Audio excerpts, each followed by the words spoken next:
Hi there, I'm Martin. Be careful with what tools you use to generate business cases or identify value of your software, especially if you intend to present numbers to senior executives. The tools are great at identifying the data you need for a business case, but they rely on case studies and best practices which have been identified by marketing. Obviously, right, you need to prove the value of the software. But these metrics, which define potential uplifts, are often too generic, and some sensitivity or allowance for tolerance needs to be applied. I had a sales rep approach me because he had been thrown out of an executive's office. He gathered all the data, used the tool, and identified the value. He took it to the executive. The tool suggested software could uplift a major bank's revenue by 5% of its market value. The numbers simply didn't make sense to the executive, and she lost trust in the software vendor. What happened? The uplift benchmark in the tool was probably valid somewhere. Maybe it was based on a mid-market manufacturer that saw genuine revenue growth after implementing the software. But a 5% revenue uplift that is legitimate for a $50 million manufacturer is a completely different scenario when applied to an institution that touches trillions of dollars of assets. The lesson is not that the tool was useless. The lesson is that sensitivity was never applied to the output. No one stopped to ask, does this number make sense for this customer in this industry at this scale? I want to give you a practical framework for applying sensitivities to your business case numbers so that the figures you walk in with make sense, pass the sniff test, and actually start a good conversation rather than ending one before it begins. The starting point for any sensitivity guide is the concept of materiality, borrowed from finance and audit. A benefit claim is only credible if it sits within what is plausible and material for that organisation in that function at that scale. The problem with the bank example is that it's not that the tool was wrong in isolation, it's that the uplift crossed the materiality threshold for an enterprise, making it implausible on its face. Are you still with me? Ignore the finance theory. Simply put, is it plausible? So let's consider a framework to ensure we apply credible benefits to an organisation. There are three lenses to consider, which should be applied before any business case number goes in front of a senior stakeholder. Lens 1, organisation size and complexity. The larger and more complex the organisation, the smaller the percentage uplift needs to be. This is not because big companies are harder to improve. It's because the denominator is enormous, and a company at scale has already had decades of smart people optimizing their operation. Here is a rough guide you can use. For enterprise organizations, Fortune 500, Tier 1 banks, large government departments, the credible benefits in targeted areas sit somewhere between 0.1 and 0.5% of the relevant cost base or revenue line. For mid-market, 0.5 to 2% is defensible. For smaller businesses, 2 to 10% can be credible because the baseline inefficiency is often much higher. Notice these ranges are not precise formulas. They are sanity check boundaries. If your number sits outside them, you need a very strong, specific reason why. I know from my own experience I have applied 20 and 30% benefits, but they are very specific to a task being performed or a single lower order metric and not a major financial metric. Lens 2, industry margin structure. This one is powerful and surprisingly underused. Every industry has a characteristic margin profile, and your benefit claims need to be proportional to it. A Tier 1 bank operates on net interest margins of 2 to 3%. A grocery retailer might be working on net margins of 3 to 4%. A pharmacy company may have much higher gross margins, but enormous R&D costs, and that compresses the net. Each of these creates a different context for what a credible benefit looks like.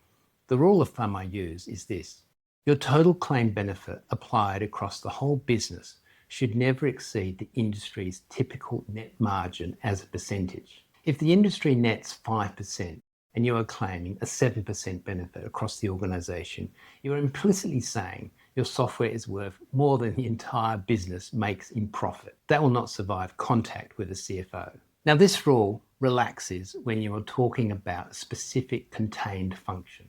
A cost reduction in one operational area can sit above the company's net margin percentage because you're working on a narrow slice. Which leads us to the third lens. Lens 3, functional scope and containment. This is probably the most practical of the three. The more specific and contained the function you are targeting, the higher the credible uplift percentage, but the smaller the absolute dollar number. Think about it this way. If you are claiming a 10% productivity improvement across 50,000 employees, that is a staggering claim that requires extraordinary evidence.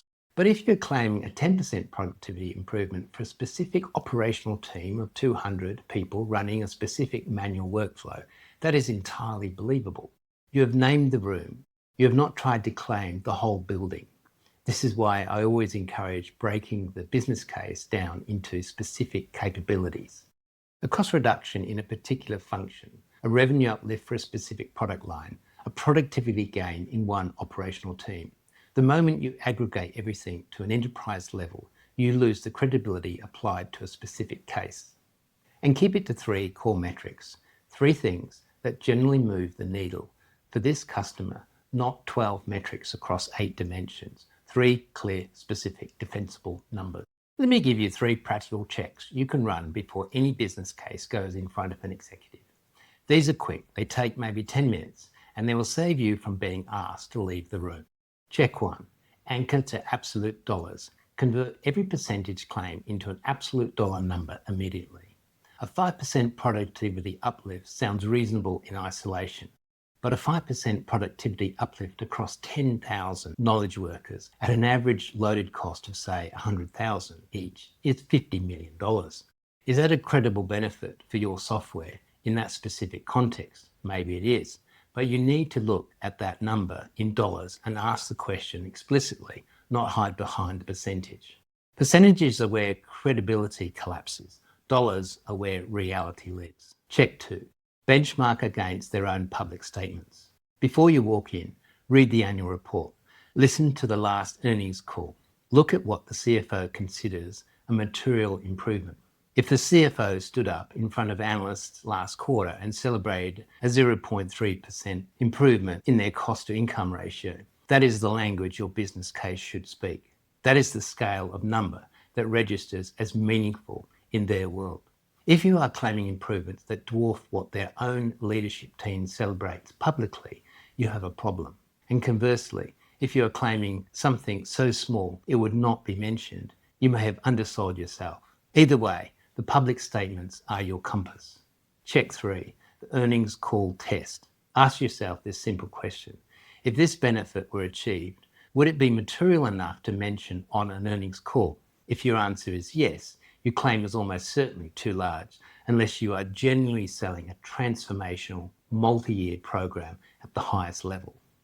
Enterprise executives know what moves their stock price.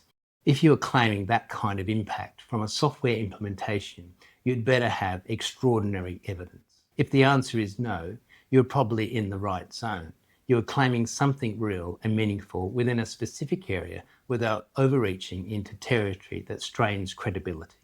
Let me come back to that sales rep for the moment. He was not dishonest. He was not lazy. He did the work. He gathered the real data and used the tools available to him. The problem was that nobody had ever told him to stop and ask, does this number make sense for this specific customer? Sensitivity is not about being conservative for the sake of it. It is not about underselling what your software can do. It is about earning the right to have a genuine conversation about value. Because when an executive looks at your numbers and they pass the Sniff test, something shifts. The conversation moves from scrutiny to exploration, from defense to collaboration. And that is where deals actually happen. So the 3 things to take away today. Match your percentage to the denominator. The bigger the organization, the smaller the credible percentage. Stay inside the margin. Your enterprise-wide claims should never exceed the industry's net margin percentage. And name the room, not the building. Claim benefits for a specific function, a specific team, a specific product line. Aggregate with great caution. Run those 3 lenses on your next business case before it goes anywhere near a senior executive. See what it tells you. That's it. I hope it resonates with you and passes your own Sniff test. If so, share it with someone on your team who is working on a business case right now. They will thank you for it.